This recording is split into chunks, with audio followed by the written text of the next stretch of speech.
बिस्मिल्लाहिर्रहमानिर्रहीम। अस्सलामु अलैकुम। Welcome to what shall I cook.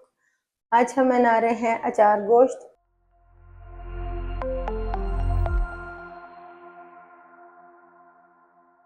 और इसके लिए हमने आधा किलो गोश्त, 2 मीडियम साइज की चॉप्ड प्याज, 2 मीडियम साइज के चॉप्ड टमाटर, 1 टेबलस्पून लहसुन अदरक का पेस्ट, 3 से 4 हरी मिर्चें, हाफ कप हरा धनिया, हाफ कप दही, हाफ टी स्पून नमक, 1 टीस्पून सुरख मिर्च पाउडर, 1 टीस्पून सूखा धनिया पाउडर, हाफ टी स्पून हल्दी पाउडर।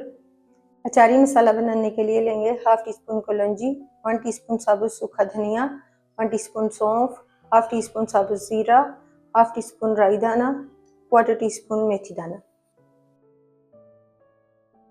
सौंफ, जीरा, राई दाना, मेथी दाना और सूखा धनिया को ग्राइंडर में डालकर ग्राइंड कर लेंगे।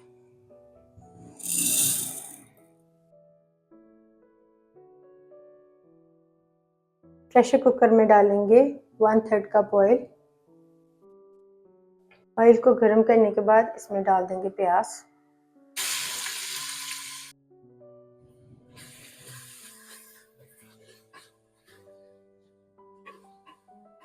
प्याज को सॉफ्ट होने तक फ्राई करेंगे।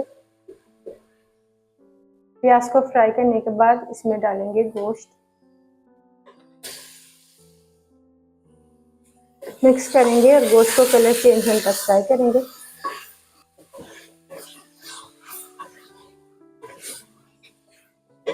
दो से 3 मिनट तक गोश्त को फ्राई करने के बाद इसमें डालेंगे लहसुन अदरक का पेस्ट। साथ ही डालेंगे पाउडर मसाले। थोड़ा सा पानी शामिल करेंगे। मिक्स करेंगे और गोश्त को मसालों के साथ भूनेंगे ऑयल सेपरेट होने तक।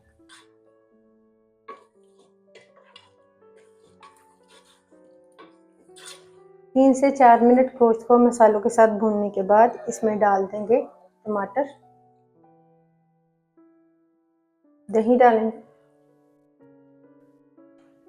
ग्राइंड किया हुआ अचारी मसाला डाल देंगे, कलौंजी, मिक्स करेंगे और फिर से गोश्त को भूनेंगे मीडियम फ्लेम पर ऑयल सेपरेट होने तक।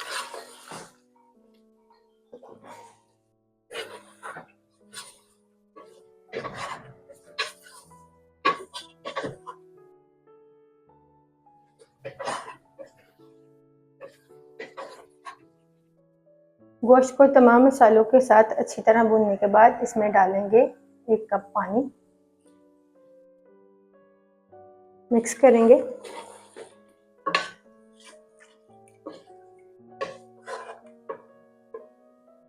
प्रेशर कुकर को बंद करेंगे। एक विसल आने के बाद लो फ्लेम पर गोश्त को गलाएंगे 30 मिनट के लिए। 30 मिनट बाद फ्लेम को ऑफ करेंगे और थोड़ी देर बाद विसल हटाएंगे।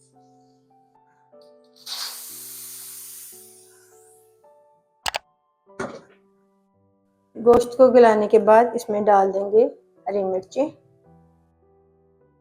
हरा धनिया डाल देंगे, मिक्स कर लेंगे।